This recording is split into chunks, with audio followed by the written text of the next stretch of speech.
this actually happened. So I'm going to tell you a story about hockey, and since I'm Canadian, what the hell, I might as well tell you a story about hockey. My son played hockey. He still plays hockey. He was a pretty good hockey player, and my wife and I used to go watch him play hockey. There was an arena just down the street from us, and there was a nice neighborhood league there, and so they'd sort the kids into teams, and then they'd let them play a few demo games, and if any team was getting stomped flat or any other team was winning too much, then they'd rebalance the team so that they were approximately equal in skill. So that was the sorting of the teams. So and then they were on their teams, and then they'd play 15 games during the regular season. They'd have a little tournament to see who won, and it was really good. It was a good friendly league. And so my son's team was in, I think it was the championship game, if I remember correctly.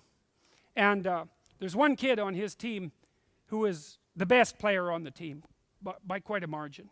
He was very fast on his feet. He could skate rings around a lot of the kids. He was good at stick handling. He was a good hockey player. But he had some problems, this kid. One problem was he wouldn't pass the puck. Now you think, well, why the hell should you pass the puck if you're the best hockey player? Which is pretty much what he thought. And the answer is, well, you're part of a team, right? You want to be the best person on the team, fair enough, and you want to win the hockey game, but you also want to, what? Make your teammates better players. How's that? Maybe you even want to make the people on other teams better players. I mean, I know that's going a little bit too far, but you certainly want to make your teammates better players. And you might think, well, why would you do that? Because if they're better, then maybe you won't be the best. Well, that's a boneheaded way of looking at the world. Because first of all, if you amp up the competition around you, maybe that'll motivate you to be even better. And it's a hell of a way to win by making everyone else lose. That's not much of a victory. And so if you have any sense, you pass the damn puck, even if you're the better player. You especially do that. Let's say you've got a comfortable 2-goal lead. Well, then maybe you can risk taking the time away from that specific game to build up the confidence and ability of your teammates. And then maybe everybody thinks that you're a bit of a leader and they make you team captain. Not even so much because you're the best hockey player, but because why? That's the question. Okay, so we're watching the game, and it's pretty exciting, and it's a real close game, and it's like 3-3, and it's a minute left, and the other team zips down the ice and scores a really brilliant goal. And so my son's team loses. Except that they were in the championship, and it was a really good game. So, whether or not they lost is not all that obvious. They lost that game. But, there's a broader context to take into consideration. Okay, so this kid, the star, goes off the ice, and he takes his hockey stick and he smashes it onto the cement, and he's all angry because as far as he was concerned, he was robbed. And maybe that's because of his useless teammates, who he didn't really spend any time helping, by the way. And maybe it's because the referees were unfair, and who the hell knows why, but it wasn't fair.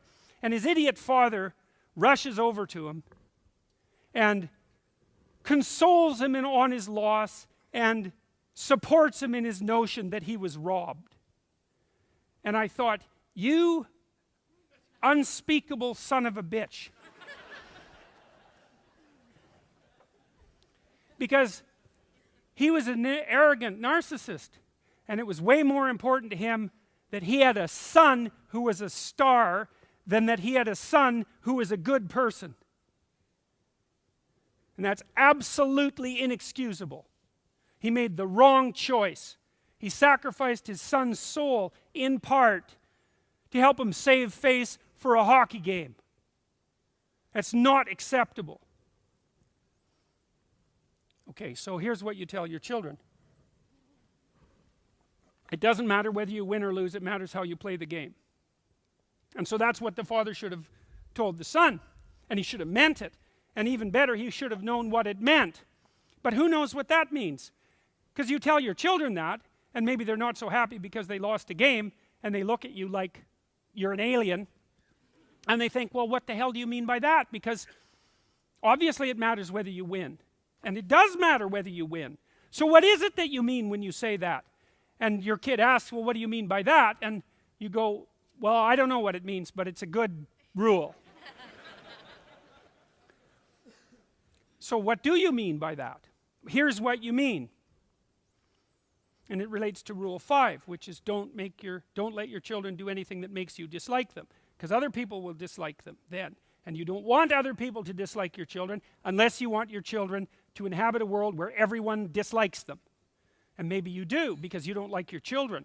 And maybe you don't like your children because you let them behave in ways that makes you not like them. And so the way you take revenge is by not correcting them so that other people will punish them because you don't have the courage to discipline them. And if you think that people don't play that game, then you don't know much about people, because they play that game all the time. All right, so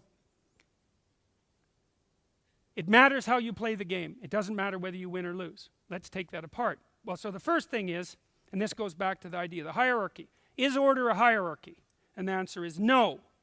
It's a set of all hierarchies. Or you could say it's the set of all possible hierarchies. Because, you know, in a society at a given time, there's hierarchies that function, but that transforms, and then there's new hierarchies that function.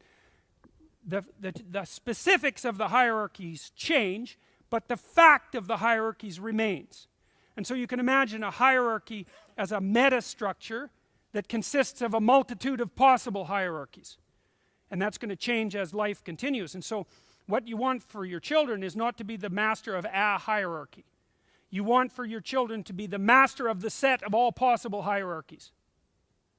Because then no matter how things change, they're ready. You say, well, how is it that you get ready for things to change? And the answer is, play so that people will invite you to play. Right, and there's a rule for children, for raising children. And it's a rule. One of the things you can do with your children, this is something good for men, because men are more likely to do this than women, although women can do it too, but men are more likely to do it. It's really good for children to engage in rough and tumble play fighting.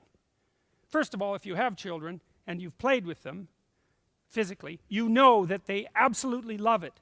They will rough and tumble play with you until you are completely exhausted and they're not even vaguely ready to quit. They have an inexhaustible hunger for it. And they like to be pushed to the edge. So I knew this when I was a new father, partly because I read work by a man named Jaak Panksepp, who was a genius, an affective neuroscientist, one of the world's great neuroscientists, perhaps the world's greatest neuroscientist, although there's 4 or 5 people that might compete with him. He wrote a book called Affective Neuroscience, Emotional Neuroscience, which is a work of real genius.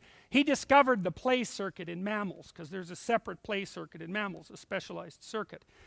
And he did a lot of work on rats, and showing that in order for a rat to become socialized, because rats are highly social, they had to engage in iterative bouts of rough and tumble play. And here's a cool thing. It's a ridiculously cool thing. So, and this has to do, in some sense, with the postmodern critique of the patriarchal tyranny. So, if you take 2 juvenile rats, males, and you imagine you give them an opportunity to play. So you throw 2 of them into a little play arena and you let them wrestle. Okay? The next time that you bring them to the same place, you can measure how much work they'll do to open the door to the arena. How many times they'll push a button, say, to open the door, or how hard they'll pull if you tie a spring to their tail. And so you can get an estimate of their motivation, because the more motivated they are to play, the harder they'll work. And rats will work really hard to play, so you know that they want to play. I mean, assuming that you're willing to accept the fact that if you work for something, you want it. It's like an operational definition. So rats will work to play. Now, if you let the rats out in the play arena, and one rat is 10% bigger than the other, then that rat will win. You might say, well, what does winning mean? And rats wrestle like people wrestle. They even pin each other. And they manifest play behavior to begin with, like dogs playing in a park. You know how a dog looks when it wants to play? It sort of hunkers down a little bit, looks up at you, like expectantly, kind of move back and forth, which is like, okay, human, I'm ready to play. And if you have any sense and you know how to play, then you look at the dog and you sort of go like this, and the dog goes like this, and you cuff the dog, not too hard, and the dog bites you, not too hard, and then you can play, and you're both happy with that. And kids can do that with dogs because kids understand dogs, and dogs and kids know how to play. If your dog can't play, then you should not own a dog because you're not smart enough to own a dog. So it's true. And if you have a dog that can't play, then don't have a kid. Right.